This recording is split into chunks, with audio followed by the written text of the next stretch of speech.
এটা একটা মানে অব্যক্ত অনুভূতি, মানে যেটা কখনোই বর্ণনা করা যায় না কোনো একটা শব্দে বা কথায়। সকলেরই মোটামুটি জানা আমার মাতৃত্ব চাওয়া এবং পুরো জার্নিটাই। তো আমি যে কারণে লুকিয়ে রেখেছিলাম, মানে সবাই তোমরা বহুবার জিজ্ঞাসা করেছো যে তুমি কি মা হতে চলেছো, নতুন অতিথি আসতে চলেছে, আমি বারবার ঘুরিয়ে গেছি। একটাই মাত্র কারণ তার, সেটা হচ্ছে আমি যেহেতু আমার পাস্ট একটা হিস্ট্রি আছে, সে কারণে আমি চাইনি যে সেই সময় পুরনো যা কিছু ঘটেছে সেগুলো আবার পুনরাবৃত্তি হোক। এই নয় কি যে আমি প্রেগনেন্ট ছিলাম কি ছিলাম না, বিয়ে কখন হয়েছে, এটা আমার কাছে কোনো ম্যাটারই করে না। মাতৃত্ব আর বিয়ে সম্পূর্ণ আলাদা, অন্তত আমার কাছে।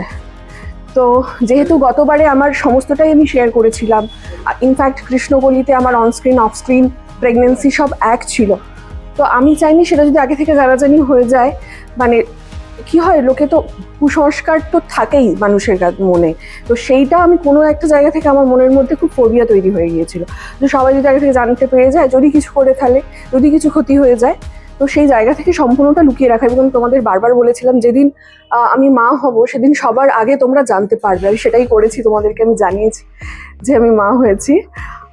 That's it. এটা এর থেকে বড় পাওনার কিছু নেই। হ্যাঁ, ব্যথা বেদনা তো আছেই, বাট ওর মুখের দিকে তাকিয়ে সবকিছু ভালো সুন্দর।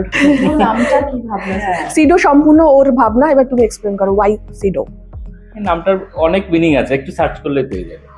মেয়ে হিসাবে আমার কাছে মনে হয় মাতৃত্বটা একটা মেয়ের পূর্ণতা, আর সেটা আমার ব্যক্তিগত মতামত। বিভিন্ন জনের বিভিন্ন রকম মতামত হতেই পারে, মানে একটা মেয়ে মানেই তাকে যে মা হতে হবে এমনটা নাও, বাট আমার কাছে এটা খুব গুরুত্বপূর্ণ এবং মূল্যবান।